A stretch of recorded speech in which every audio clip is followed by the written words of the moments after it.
વિસ્તારમાં તમામ મીડિયા મિત્રોનું હાર્દિક સ્વાગત કરું છું। આજે મારી સાથે માનનીય સૌરાષ્ટ્ર ઝોનના સંગઠન મંત્રી ભાઈ શ્રી અજીતભાઈ લોખીલ અને ખેડૂતોની લડાઈની અંદર જેમણે ખૂબ મજબૂતાઈથી શરૂઆત થઈ ત્યારથી લડાઈની અંદર જેમણે અગ્રેસર સ્થાન રાખ્યું છે એવા ભાઈ પંકજભાઈ રાણસરિયા, અમારે ભાઈ વિવેકભાઈ, તમામ લોકોની ઉપસ્થિતિમાં આજે એક પ્રેસ કોન્ફરન્સ દ્વારા અમુક ખુલાસાઓ અમે કરવા જઈ રહ્યા છીએ। કોંગ્રેસ કેટલા બધા સમયથી પોતાની નિષ્ફળતાઓને છુપાવવા માટે, એમને ઢાંકવા માટે ક્યાંક અને ક્યાંક ખોટા પ્રયત્નો કરી રહી છે, ખેડૂતોને ગુમરાહ કરવાનું કામ કરી રહી છે।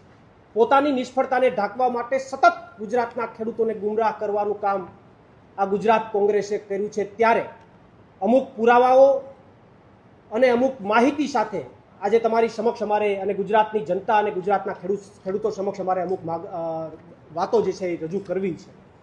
અમારી લડાઈ આમ આદમી પાર્ટીની લડાઈ એ બીજેપી સાથે છે। બીજેપીની સામે અમે લડાઈ લડવા માંગીએ છીએ, કોંગ્રેસ સાથે અમારી લડાઈ નથી। અમે કોંગ્રેસ સાથે લડાઈ લડવા માંગતા પણ નથી, કારણ કે વિપક્ષની ભૂમિકા અમારી એ છે કે અમારે સત્તા પક્ષને પ્રશ્ન પૂછવાનો છે, પણ મજબૂરી એ છે કે છેલ્લા ઘણા વર્ષોથી અને એમાં પણ છેલ્લા 4-5 દિવસથી કોંગ્રેસ સતત આમ આદમી પાર્ટીનું રટણ કરી રહી છે, આમ આદમી પાર્ટીઓ ઉપર આક્ષેપો નાખી રહી છે, ખોટા આક્ષેપો નાખી રહી છે।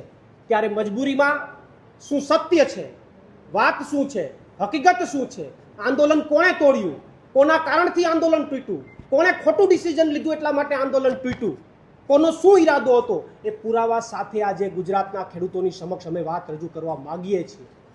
કારણ કે ગુજરાતની કોંગ્રેસ ભૂલી ગઈ છે કે સત્તાની અંદર અહીંયા ગુજરાતની અંદર સત્તામાં કોણ છે, ખેડૂતોના મુદ્દાની અંદર એને વિરોધ કરવાનો છે ભાજપનો, પણ એ ભાજપનો વિરોધ કરવાની જગ્યાએ આમ આદમી પાર્ટીનો વિરોધે ચડી ગઈ છે।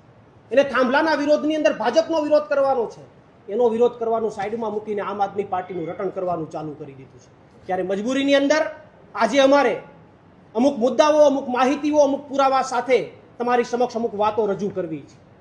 જે ગુમરાહ કરવાનું કામ જે કોંગ્રેસ કરી રહી છે, આ ખેડૂતોનું આંદોલન, વીજ પોલનું જે આંદોલન ઊભું થયું, જે હાઈટેન્શન લાઇનનું જે આંદોલન ઊભું થયું, એ આંદોલનની અંદર ગાંધીનગર સુધી જે ખેડૂતો ગયા અને ત્યાં સુધી જવા ન દીધા અને અમદાવાદ ખાતે આ આંદોલન તૂટ્યું, એનું કારણ શું કામ તૂટ્યું, એના તમને પુરાવા સાથે મારે અમુક વાત એ રજૂ કરવી છે।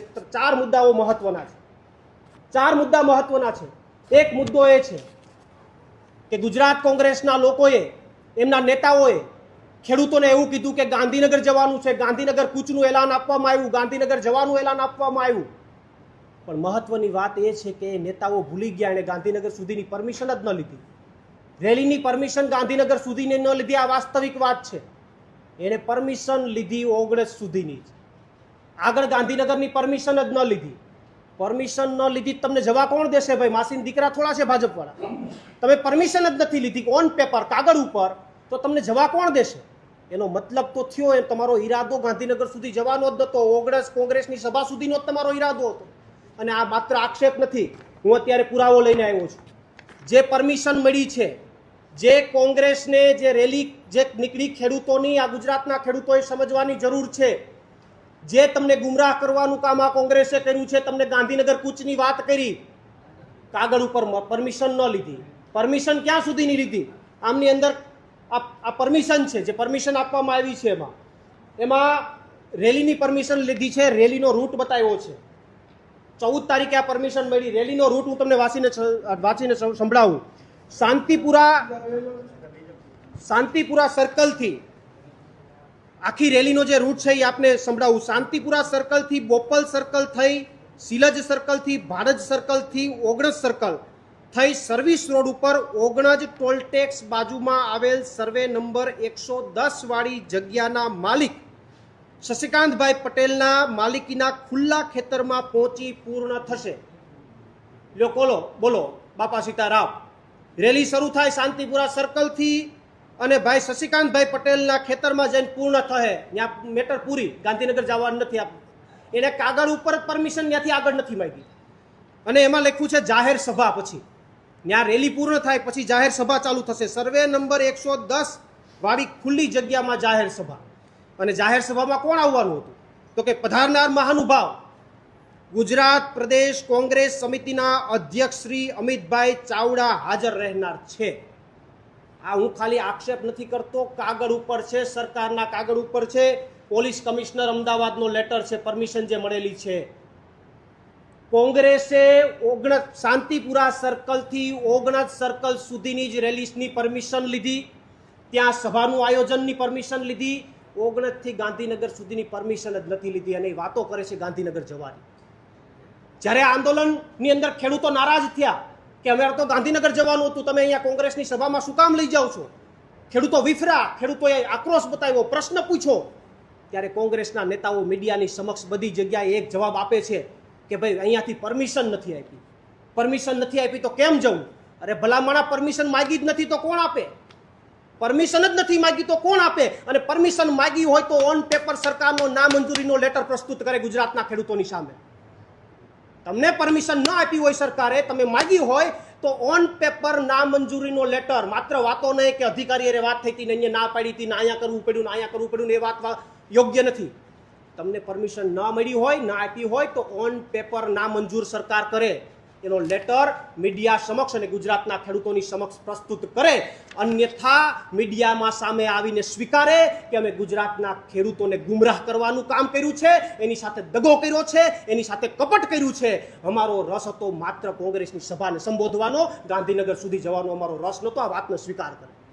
બાકી ખોટા આક્ષેપો, ખોટી વાતો, ખોટી વાહિયાત વાતો ન કરે। અને બીજો મુદ્દા નંબર 2, જ્યારે આંદોલન તૂટ્યું, જ્યારે આંદોલનની અંદર ખેડૂતોએ આક્રોશ વ્યક્ત કર્યો, વિરોધ વ્યક્ત કર્યો કે ભાઈ ગાંધીનગર જવાનું હતું, અહીંયા કેમ રોકી લીધા, કોંગ્રેસની સભામાં નહોતું આવવાનું, ત્યારે કોંગ્રેસના નેતાઓએ લૂલો બચાવ કર્યો। ઘણા બધા નેતાઓના તમે મીડિયા, સોશિયલ મીડિયામાં અને વિડીયોમાં જોયા હશે, મીડિયાને બાઇટો આપતા જોયા છે કે અહીંયા તો ભલા માણસ કે ખાલી નાસ્તો કરવા માટેની કે હોલ્ટ હતો, અહીં તો નાસ્તો કરવા માટેની હોલ્ટ હતો। જ્યારે મીડિયાએ પ્રશ્ન પૂછ્યો કે અહીંયા સ્ટેજ શું કામ, ખુરશી શું કામ, તો કે અહીં તો નાસ્તો કરવા માટેનો હોલ્ટ હતો, કે સવારના નીકળ્યા હતા તો ભૂખા હતા, ખવડાવવું તો ખરું ને, નાસ્તો કરવાનો હોલ્ટ હતો। અરે ભલામણા નાસ્તો કરવાનો હોલ્ટ હતો તો અહીંયા સભાની પરમિશન હું કામ લીધી? કાગળ ઉપર સભાની પરમિશન હું કામ? એમાં તમારા અમિત ચાવડાને હાજર રહેવાનું કાગળ ઉપર શું કામ? તમે એમ કહો છો કે નાસ્તો કરવાનો હોલ્ટ હતો તો સભાની પરમિશન કાગળ ઉપર છે। આ ગુજરાતના ખેડૂતોને સમજવાની જરૂર છે કે કઈ હદે તમને ગુમરાહ કરવાનું કામ આ કોંગ્રેસે કર્યું છે, કઈ હદે તમારી સાથે કપટ કરવાનું કામ આ કોંગ્રેસે કર્યું છે, કઈ હદે તમારો ઉપયોગ કરવાનું, તમારા ખંભે બંદૂક ફોડવાનું કામ આ કોંગ્રેસ, ગુજરાત કોંગ્રેસે કર્યું છે। અને પોતાની નિષ્ફળતા, પોતાની ભૂલ, પોતાને લાલ ટપકતી હતી કે આ આખા આંદોલનનું, ખેડૂતના આંદોલનને જશ લઈ જઈએ, એ લાલ ટપકવામાં નિષ્ફળ ગયા। ગુજરાતના ખેડૂતો ઓળખી ગયા, વિરોધ કર્યો તો દોષનો ટોપલો આમ આદમી પાર્ટી ઉપર નાખી દીધો। દોષનો ટોપલો આમ આદમી પાર્ટી ઉપર, દોષનો ટોપલો પંકજ રાણસરિયા ઉપર। કેમ ભાઈ? તમને તો દિવસે ને રાત્રે આમ આદમી પાર્ટી જ દેખાય છે। તમારી ભૂલ થઈ છે, તમે પેલા નથી કીધું કે કોંગ્રેસની સભામાં જવાનું છે, ત્યાં તમારા ઝંડા દેખાય, તમારું બેનર દેખાય તો ગુજરાતનો ખેડૂત આક્રોશિત થાય। તમે ગાંધીનગરનું કીધું અને ઓગણજ તમે રોકી દો તો ગુજરાતનો ખેડૂત આક્રોશિત થાય, પ્રશ્ન પૂછે, સવાલ પૂછે। સવાલ પૂછો તો કે આમ આદમી પાર્ટી વાળાએ વીખી નાખ્યું છે, પંકજ રાણસરિયાએ વીખી નાખ્યું છે। અરે ભલા માણસ, બીજા 2 મહત્વના મુદ્દાઓની વાત પંકજભાઈ કરશે, વિડીયોના માધ્યમથી વિડીયોનું પ્રૂફ આપશે, પણ આ પંકજ રાણસરિયાની વાત કરે છે, પંકજ રાણસરિયા ઉપર આક્ષેપ નાખે છે। પંકજ રાણસરિયા એ રેલીના દિવસે પહેલી જ વાર પ્રગટ નથી થયા। જ્યારથી આંદોલન શરૂ થયું ત્યારથી પંકજ રાણસરિયા મોરબીના જેતપર ગામે ખેડૂતોની સાથે છે, ખંભેથી ખેસ ઉતારીને સાથે છે, સતત લડે છે ખેડૂતો માટે, અને એ ખેડૂતોની સાથે રેલીની અંદર સહયોગ આપવા માટે આવ્યા હતા, સમર્થન આપવા માટે આવ્યા હતા। પણ જ્યારે ગુજરાતના ખેડૂતો આ મુદ્દાને લઈને આક્રોશિત થયા, પ્રશ્ન પૂછતા થયા કે આવું શું કામ, ત્યારે પંકજ રાણસરિયા ખેડૂત પુત્ર તરીકે ખેડૂતોની સાથે ઊભા રહ્યા, ખેડૂતોના પ્રશ્નોની સાથે ઊભા રહ્યા। એ શું પંકજ રાણસરિયાનો ગુનો? તમે પરમિશન ગાંધીનગર સુધીની નથી લીધી, તમને નથી દેખાતું? તમે કોંગ્રેસના ઝંડા મારી દીધા, એ તમને નથી દેખાતું? એ તમારી ભૂલ તમને નથી દેખાતી? પણ પંકજ રાણસરિયા ખેડૂતની સાથે ઊભા રહ્યા તો પંકજ રાણસરિયાનો ગુનો? પંકજ રાણસરિયા એક વિડીયો આપને આપશે, કોંગ્રેસના નેતાને સમજાવે છે પંકજ રાણસરિયા કે આ કોંગ્રેસના ઝંડા ઉતારી લ્યો, આ તમારું બેનર ઉતારી લ્યો, ખેડૂતો તમારી સભામાં બેસવા માટે તૈયાર છે, તોય નથી ઉતારતા। શું કામ ન ઉતાર્યું? જો આ ખેડૂતોના કાર્યક્રમને બગાડવો ન હોત તો ખેડૂતોએ તમને પ્રપોઝલ આપી હતી કે આ ઝંડા ઉતારી લ્યો, આ બેનર ઉતારી લ્યો, તોય ન ઉતાર્યા। તો બગાડનાર કોણ? એની આખી માહિતી વિસ્તૃત પંકજભાઈ 2 વિડીયો એમની પાસે છે, 2 વિડીયોના માધ્યમથી બંને મુદ્દાઓની માહિતી વિસ્તૃત રીતે આપશે. પણ મારી મહત્વની વાત એ છે કે નિષ્ફળતા, તમારી ભૂલના કારણે બીજા ઉપર આક્ષેપબાજીઓ કરવી. તમે 30 વર્ષથી આ રીતે ગુજરાતની જનતાને, ગુજરાતના ખેડૂતોને ગુમરાહ કરો છો. એના કારણે ભાજપ સત્તા ઉપર બેઠી છે. તમારામાં તાકાત હોય તો વિરોધ કરો ને, જાઓ ને ભાજપની સામે જઈને લડો ને. 30 વર્ષથી સેટલમેન્ટ કરીને બેઠા છો ભાજપ સાથે. 30 વર્ષથી સેટલમેન્ટ સાથે તમે તમારો ધંધો ચલાવી રહ્યા છો. અને આક્ષેપ આમ આદમી પાર્ટી એક એવી નાનકડી પાર્ટી કે જે લડવા નીકળી છે, ગુજરાતના ખેડૂતો માટે લડે છે, એના ઉપર કરો છો. આમે કહેવત છે કે નાના માણાને હવ દબાવે, એમ નાનકડી પાર્ટી ઉપર જઈએ આવે ત્યારે ગમે એ થાય એટલે કીડી કરડી જાય તો કે આમ આદમી પાર્ટી વાળા કરડાય. એટલે ભલા માણા, તમારામાં તાકાત હોય તો લડો ને. શું કામ નથી લડતા? અમે લડીએ છીએ, ભલે અમે નાની પાર્ટી છીએ, અમે લડીએ છીએ. અમે ગુજરાતના ખેડૂતો માટે 108 દિવસની જેલ ભોગવીને પણ આવ્યા છે. તમારામાંથી કોઈ 8 દિવસ ભોગવીને આવ્યા હોય તો કયો. બાકી વાત કરો છો આમ કે તેમ કે લડાઈ કે પૂછડું કે 10 દિવસ જેલમાં જઈને આવો. ગુજરાતના ખેડૂતો માટે 108 દિવસની જેલ ભોગવીને આવ્યા છે. અનેક કાર્યક્રમો કર્યા છે અને આવનારા દિવસોમાં અમે હજુ પણ, આ તો એમને અમારી ઉપર ખોટા આક્ષેપો લગાડવાની વાત કરી, અત્યારે તમારે જવાબ આપવો મારી ફરજ છે. મારી કોંગ્રેસને સલાહ છે કે હજુ સમજી જાઓ, અમારો વિરોધ કરવાની જરૂર નથી. અમે સત્તામાં નથી બેઠા, વિરોધ કરવાનો છે ભાજપનો. હું કામ ભૂલી ગયા છે? અમે સરકારમાં આમ આદમી પાર્ટી નથી બેઠી. હજુ આમ કોંગ્રેસના નેતાઓને સલાહ આપું છું કે વિરોધ કરવો હોય તો સત્તાનો કરો, ભાજપનો કરો, એની સામે લડો. અંદરો અંદર ભાજપને આ કોંગ્રેસના ડખાઓ કરવાનો કોઈ મતલબ નથી. ભાજપ અને આમ આદમી પાર્ટીના ડખાઓ કરવાનો કોઈ મતલબ નથી. લડાઈ લડવી હોય તો ભાજપ સામે લડો, અમે તમારી સાથે છે. બાકી અમે તો લડાઈ લડવાના છે, તાકાતથી લડવાના છે, ગુજરાતના ખેડૂતો માટે લડવાના છે. અને આવનારી 27 તારીખે સુરેન્દ્રનગરની અંદર મોટી કિસાન મહાપંચાયત પણ કરવાના છે. આવનારા દિવસોમાં ગુજરાતના ખેડૂતોને ન્યાય પણ અપાવવાના છે. એટલે વિશેષ બીજી કોઈ ચર્ચા ન કરતા મેન જે 2 મુદ્દા હતા. 14 તારીખે એક મહત્વની વાત છે. 14 તારીખે પરમિશન મળી ગઈ હતી. 14 તારીખે તો ગુજરાતના ખેડૂતોને શું કામ ન કીધું કે 19 સુધીની પરમિશન છે? ગાંધીનગર સુધી અમે માગી જ નથી. કેમ ન કીધું? શું કામ અંધારામાં રાખ્યા? આ બધી વાતો જે છે એ ગુજરાતના ખેડૂતો જે છે એ આવનારા દિવસોમાં તમને પ્રશ્ન પૂછશે. અને ગુજરાતના ખેડૂતોને ગુમરાહ કરવાનું બંધ કરજો. લડવું હોય તો ભાજપ સામે લડો, ગુમરાહ કરવાનું બંધ કરો. તમારા પાપે ગુજરાતના ખેડૂતોનું આંદોલન તૂટ્યું છે. તમારા કપટથી, તમારી લાલચથી આંદોલન તૂટ્યું છે. એનો બદલો આવનારા દિવસોમાં ગુજરાતના ખેડૂતો ચોક્કસથી લેશે. 2 મહત્વના જે મુદ્દાઓ છે જે પંકજભાઈ રાણસરિયા પોતે પ્રસ્તુત કરવાના છે, એની વાત વિસ્તારવાઇઝ રજૂ કરવાના છે. હું પંકજભાઈને વિનંતી કરું કે બંને મુદ્દાઓ એમના વિડીયોના માધ્યમથી અને બંને બતાવીને બંને મુદ્દાઓની સણાવટ કરે. છેલ્લે જ્યારે આ કિસાન આંદોલન જે તૂટ્યું ત્યારથી લઈ અને અત્યાર સુધીમાં જે કોંગ્રેસ દ્વારા આમ આદમી ઉપર જે આક્ષેપો કરવામાં આવે છે એના વિશે થોડી ચર્ચા મારે વિગતવાર એ કરવી છે. જ્યારે કોંગ્રેસના નેતાઓ એવું કહેતા હોય કે આમ આદમી પાર્ટીના નેતાઓ તૈયાર ભાણે જમવા માટે આવી રહ્યા છે, તો જ્યારે ફેબ્રુઆરી મહિનાની 2જી તારીખે ખેડૂતની જે પહેલી રેલીનું આયોજન પાલભાઈ દ્વારા જે કરવામાં આવ્યું હતું ત્યારથી લઈ અને જે કંઈ પણ લડાઈ પવનચક્કી હોય અથવા તો વીજ પોલના થાંભલાની લડાઈ હોય, એમના સાથે પાલભાઈને ખંભે ખંભો મિલાવીને ખેડૂતના દીકરા તરીકે મારો સહકાર એમને રહ્યો છે. 2 ફેબ્રુઆરીના રોજ જે ટ્રેક્ટર રેલીનું આયોજન ટંકારાથી મોરબી સુધીનું કરવામાં આવેલું હતું, એની અંદર પણ પંકજ રાણસરિયા અને અમારી પૂરી ટીમ એમની સાથે ખંભે ખંભો મિલાવીને હતી. કારણ કે પાલભાઈ જે વાત કરતા હતા એ ખેડૂત માટેની હતી, ખેડૂતના હિત માટેની હતી. એના માટે ખેડૂતના દીકરા તરીકે અમે પાલભાઈની સાથે હતા.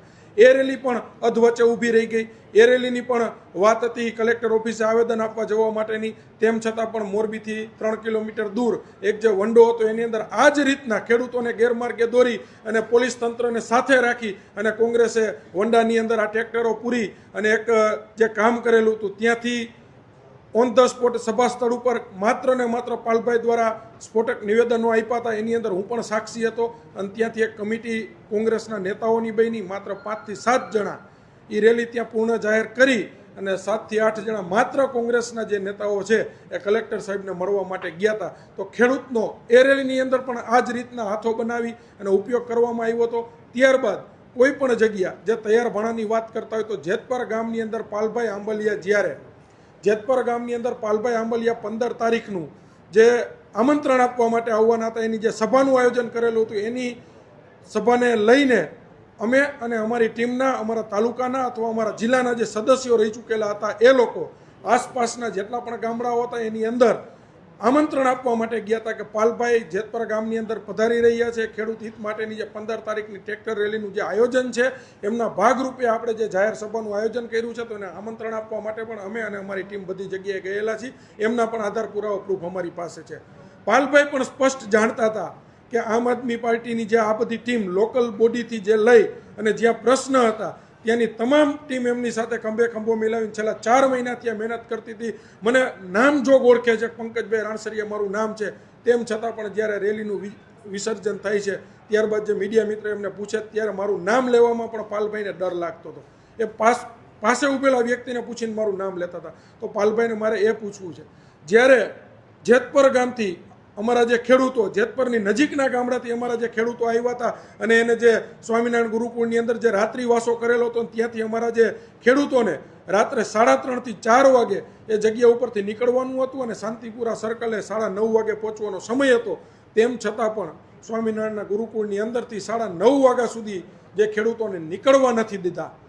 ત્યાં જે કોંગ્રેસના જે આગેવાનો હાજર હતા એમનો પણ વિડીયો અમારી પાસે છે કે ખેડૂતોને 3:30 વાગે નીકળવાની વાત થયેલી હતી, તેમ છતાં 9:30 વાગ્યા સુધી ખેડૂતો નીકળવા નથી દીધા. આની પાછળ મેલી મુરાદ કોંગ્રેસની શું હતી એ કોંગ્રેસ પાસેથી અમે જવાબ માંગીએ છીએ. ખાસ વાત શાંતિપુરા સર્કલે દરેક જગ્યાના ખેડૂતો આવી ગયા હતા. હું પણ ખેડૂતના દીકરા તરીકે 9 વાગ્યાનો એ સ્થળ ઉપર પહોંચી ગયેલો હતો. ત્યારબાદ 10:30 થી 11નો સમય થયો. અચાનક કોંગ્રેસના જે પ્રદેશના હોદ્દેદારો, નેતાઓ જે હતા એ કોંગ્રેસના ખેસ પહેરી અને ત્યાં આવવા લાગ્યા હતા. તો આ આંદોલન જે હતું એ શું કોંગ્રેસનું હતું ત્યાં સુધી કોઈ ખેડૂતોને ખબર નહોતી. કારણ કે અમે જે સ્થળ ઉપર ઊભા હતા એ સ્થળ ઉપર ભાજપના પણ ઘણા કાર્યકર્તાઓ એવા હતા કે જેને કોંગ્રેસના દીકરાઓ તરીકે કોંગ્રેસના આંદોલનને સમર્થન આપવા આવ્યા હતા. એવા મેં પણ ત્યાં અમુક ચહેરાઓ જોયેલા છે. આમ આદમી પાર્ટીની પણ ટીમ ત્યાં હતી, કારણ કે એ પણ ખેડૂતના દીકરાના નાતે ત્યાં સમર્થન આપવા માટે આવી હતી. તો ત્યાં કોંગ્રેસના ખેસ પહેરીને આવી અને વિખવાદ ઊભો કરવાનો સૌપ્રથમ પ્રયાસ કરેલો છે તો કોંગ્રેસે કરેલો છે. રહી વાત ત્યારબાદ બીજી કે 14 તારીખે સભાની મંજૂરી મળી ચૂકેલી હતી. 14 તારીખે રેલીનો રૂટ નક્કી થઈ ગયેલો હતો. તેમ છતાં પણ 15 તારીખે જ્યાં સુધી સભા સ્થળ સુધી ખેડૂતોના ટ્રેક્ટરો પહોંચે છે ત્યાં સુધી કોઈ પણ ખેડૂતોને જાણ કરવામાં નથી આવતી કે આપણે ગાંધીનગર જવાનું નથી, આપણે આ રેલીનો રૂટ જે છે એ આ સર્વે નંબરની અંદર 39 પાસે પૂરો થશે, અહીંયા આપણે જાહેર સભા રાખેલી છે. આવું કોઈ પણ વ્યક્તિને કીધેલું નથી. ત્યારબાદની વાત કરીએ, કારણ કે જ્યારે ખેડૂતો ત્યાં પહોંચવાનું ચાલુ થયું, હું પણ રેલીના ભાગ સ્વરૂપે મારી 4 વ્હીલરનું ટ્રેક્ટરોની પાછળ હતો અને જે અગાઉ ખેડૂતો જે પહોંચી ચૂક્યા હતા એમને ત્યાં જઈને સભા સ્થળ જોયું, એમને ત્યાં કોંગ્રેસના 1.5 થી 2 કિલોમીટરના લાગેલા ઝંડાઓ જોયા, સભા સ્થળની અંદર સ્ટેજ જોયું, સ્ટેજની ઉપર ખુરશીઓ જોઈ, સ્ટેજની પાછળ બેનર જોયા અને આ બેનરની અંદર જ્યારે કોંગ્રેસના સિમ્બોલ જોયા ત્યારે ત્યાંના ખેડૂતોએ મને જાહેર ચેતવો અને મને ફોન કર્યા, ટેલિફોનિક જાણથી મને બોલાવ્યો, પંકજભાઈ આ રેલી ખેડૂતોની નથી એવું લાગી રહ્યું છે, કારણ કે આ જે સભા સ્થળ છે એ સભા સ્થળ ઉપર કોંગ્રેસના બેનરો મારેલા છે, કોંગ્રેસના ઝંડાઓ મારેલા છે. ત્યારબાદ હું પોતે મારી ગાડી લઈને આગળ પહોંચ્યો. ત્યાંના સ્થાનિક કોંગ્રેસના જે વ્યક્તિ હતા, જે આ સંભાળતા હતા, જે અમારી સાથે લોકલ લેવલ ઉપરથી જે અમારા આંદોલનની સાથે હતા, એ વ્યક્તિને વિડીયોની અંદર હું સ્પષ્ટપણે કહું છું કે હજી આપણી પાસે સમય છે, હજી આપણે આ ખેડૂત એકતા વિખવા નથી દેવી. ફટાફટ તમે કોંગ્રેસના બેનર ઉતારી લ્યો, કોંગ્રેસના ઝંડા ઉતારી લ્યો. ખેડૂત તમારી સાથે બેસવા માટે તૈયાર છે. આ વસ્તુ સ્પષ્ટીકરણથી હું જે વિડીયોની અંદર બોલું છું એ તમારી સમક્ષ હમણાં અમે તમને વિડીયો આપીએ છીએ. આ વિડીયોની અંદર સ્પષ્ટ હું બોલતો દેખાઉં છું કે તમે કોંગ્રેસના બેનરો ઉતારી લ્યો. ખેડૂતોને તકલીફ છે એ કોંગ્રેસના બેનર સાથે છે, કારણ કે આ ખેડૂતનો દીકરો ખેડૂતની લડાઈ, ખેડૂતના હિત માટે લડવા આવ્યો છે. કોઈ પાર્ટીની સભામાં બેસીને તાલી પાડવા માટે નથી આવેલો. આવું એમને સમજાવું છું. કદાચ અમારે જો આ આંદોલન વિખવું જોત તો હું જે કોંગ્રેસના જે આગેવાન, કોંગ્રેસના જે નેતા છે એમને સમજાવવાના પ્રયાસો હું શું કામ કરતો હતો. મેં અહીંયા સમજાવવાના 5 મિનિટ સુધી પ્રયાસો કરેલા છે. વિડીયોની અંદર તો 2 મિનિટનું જે શોર્ટ આવેલું છે, તેમ છતાં ત્યાંથી મને દૂર લઈ ગયા. ત્યાંના 5 આગેવાનો કોંગ્રેસના હતા, એમને પણ મેં હાથ જોડીને વિનંતી કરી હતી કે આટલી સંખ્યાની અંદર ખેડૂતના દીકરાઓ જે એકઠા થયા છે, ખેડૂતના દીકરાઓ ભેગા થયા છે, આની એકતા તોડવાના તમે પ્રયાસો ન કરો. ફટાફટ 2 મિનિટની અંદર, 5 મિનિટની અંદર શક્ય હોય તો તમે સ્ટેજ ઉપર કોંગ્રેસના જે બેનર મારેલું છે એ તમે ઉતારી નાખો, કોંગ્રેસના જે ઝંડા સભા સ્થળની અંદર જે મારેલા છે એ ઉતારી નાખો. તો તેમ છતાં ખેડૂતના દીકરાઓ તમારી સાથે બેસવા માટે તૈયાર છે. આ વિડીયોની અંદર હું બોલી રહ્યો છું. આ બેનરો ન ઉતરા, આ ઝંડાઓ ન ઉતરા, એનું માત્ર ને માત્ર કારણ એ હતું કે ક્યાંક ને ક્યાંક આ કોંગ્રેસના અમુક લોકો દ્વારા આ કિસાન, આ ખેડૂતોની જે એકતા જે બનેલી હતી ને તોડવાના પ્રયાસો કોંગ્રેસે કરેલા છે. આ સભા વીખવાના પ્રયાસો કોંગ્રેસે કરેલા છે, આંદોલન તોડવાના પ્રયાસો કોંગ્રેસે કરેલા છે. કારણ કે કોંગ્રેસને સત્તા પક્ષની અંદરથી ક્યાંકથી પડીકા મળી ચૂક્યા હોય અમને લાગી રહ્યું છે. એમને જો આ આંદોલન ખેડૂતોનું જાળવી રાખવું હતું, ખેડૂતોનું આંદોલન સાચવી રાખવું હતું, તો 15 તારીખે જે સવારની મીડિયાની જે બાઇટ હતી, અમને ખાલી નહીં મીડિયાને પણ ગેરમાર્ગે દોરેલી હતી. સવારના તમે પાલભાઈ હોય અથવા લાલજીભાઈ અમના ઇન્ટરવ્યૂ મીડિયાની અંદર તમે જોઈ શકો છો. ખેડૂતોને કહી રહ્યા છે અહીંથી ખેડૂતોને ટ્રેક્ટરની રેલીની શરૂઆત થશે અને ગાંધીનગર તરફ અમે પ્રયાણ કરીશું. એનો સ્પષ્ટ મતલબ થાય છે ખેડૂતોને અંધારામાં રાખી અને ગાંધીનગર તરફ લઈ જવાના પ્રયાસો થયેલા હતા. જ્યારે સંપૂર્ણ કોંગ્રેસનું પ્રતિનિધિત્વ મંડળ જાણતું હતું કે આપણે ખેડૂતોને ગાંધીનગર લઈ નથી જવાના, ખેડૂતોને માત્ર અહીંથી રેલી સ્વરૂપે લઈ જઈ અને આપણી સભાની અંદર ધકેલવાના.